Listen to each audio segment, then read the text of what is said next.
অর্থনৈতিক কর্মকাণ্ড, অর্থনৈতিক সংস্কার কিন্তু রাজনীতির উপর ডিপেন্ড করে। রাজনীতি হলো সবচেয়ে ইম্পর্টেন্ট জিনিস। তবে আমাদের এমন কিছু ঘটে জানে যে এখনো হচ্ছে না, কারণ এখন মোটামুটি তো একটা অ্যাগ্রিড একটা সময় আসছে যে ইলেকশনটা কবে আসে, এতে সবাই মোটামুটি সন্তুষ্ট, সবাই সন্তুষ্ট আর কি।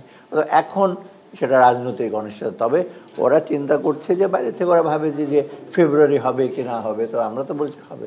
এটা কিন্তু আমাকে প্রশ্ন করেছিল যখন ওয়ার্ল্ড ব্যাংকের রিলিজ হয়।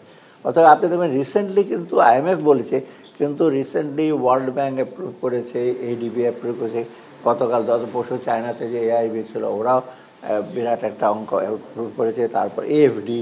এখন মোটামুটি কিন্তু বাংলাদেশের যে বাইরে থেকে যে আমাদের যে সংস্কারের যে কার্যক্রমের প্রোগ্রেস, তারপরে যে আমরা যেটা অর্থনৈতিক খাতে যেটা করেছি সেটা সন্তুষ্ট বলে এখন কোনো এজেন্সি কিন্তু বাকি নাই পেন্ডিং। আপনারা দেখবেন IMFটা তো লেটেস্ট আছে $1.3 বিলিয়ন।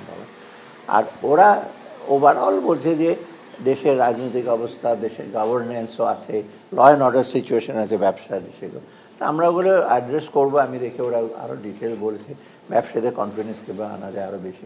মোটামুটি কিন্তু ব্যবসাদের কনফিডেন্স আছে। আপনাদের ফরেন এক্সচেঞ্জ আমরা যখন ওপেন করি এরা কিন্তু আমাদের অনেক রকম একটু টেনশন ছিল, হঠাৎ করে কী হয়, পাকিস্তানের মতো হয়ে গেলে তো আমাদের বিপদ হতো।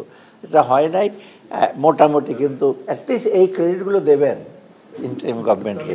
আমরা সবই হ্যাঁ হবে, মানে ফরেন বিনিয়োগটা এখনো স্লো আছে, বাট এখন যেহেতু ওই যে ওরা লক্ষ্য করছে যে ফরেন এক্সচেঞ্জ মার্কেট স্টেবল, এখন তো আবার ফরেন রিজার্ভ রেটটা বেড়ে গেছে যেহেতু আমাদের ভারতীয় সাপোর্ট আসছে। অর্থাৎ মোটামুটি যদি আমাদের রেগুলেটরিটা জিনিসটা ঠিক থাকে, দেশে অ্যাটমসফিয়ারটা ঠিক থাকে, ডেফিনেটলি বিনিয়োগ বাড়ে। রিজার্ভ বাড়ে তো বাজেট সাপোর্ট একটা আসছে, IMF এর আসছে, ওয়ার্ল্ড ব্যাংকের আসছে, এটা তো একটা। আর হলো আপনার এক্সপোর্ট কিন্তু মোটামুটি ভালো, এক্সপোর্টে কিন্তু ইচ্ছা হয় না ইভেন RMGতে। আর একটা হলো রেমিটেন্স তো একেবারে আমাদের, আমি তাদের কৃতিত্ব বেশি আমি মনে করি যারা মিডেলসে।